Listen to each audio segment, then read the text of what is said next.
So right now we're going to look at the last topic that is covered in our book 2.2. And we've been looking at limits graphically. We looked at it algebraically.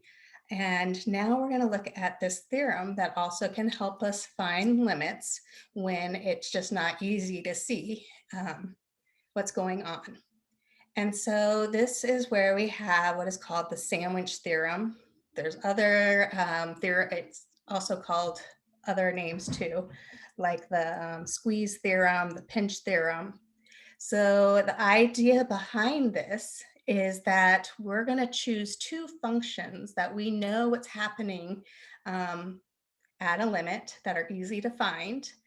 And then we're going to take those two functions and we're going to squeeze them or use those to squeeze something that is too hard to figure out what's happening as x is approaching that value of that function on the graph, what's happening to your y value. So that's like what's going on pictorially. Let me pull up this theorem written out.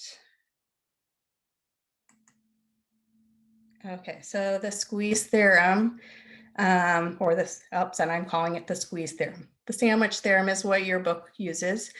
Suppose that g of x is less than or equal to the function f of x, which is less than or equal to some function h of x for all x in some open interval, and that it also contains c, except possibly at x equals c itself. Okay. So suppose also we know what the limit as x approaches c is of this function far left, the smallest one. And it's the same thing as x approaches c, and it's equal to the same thing as the limit as x approaches c of the largest function here. And they both go to the same thing, and it's L.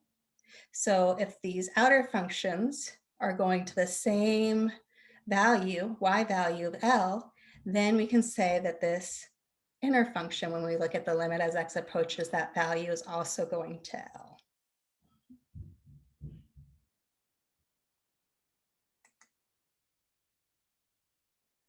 Okay, so, oops, didn't mean to do that. Let's look at using this to solve an example.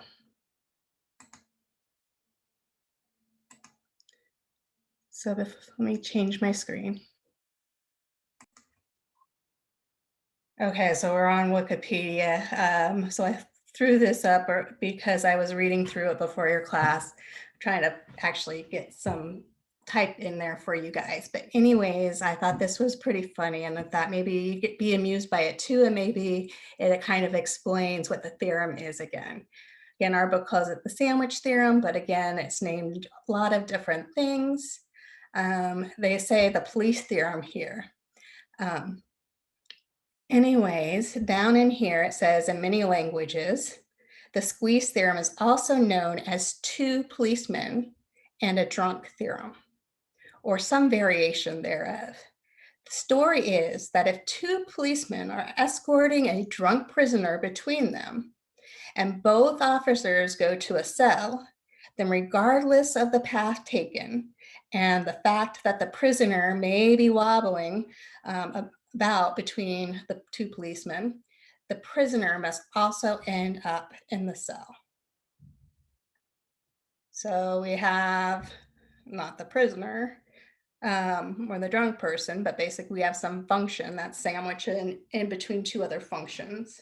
And because they're heading to the same place and they are on either side of that function, when they get there, the other one has to get there too, the one in the middle. So that's again kind of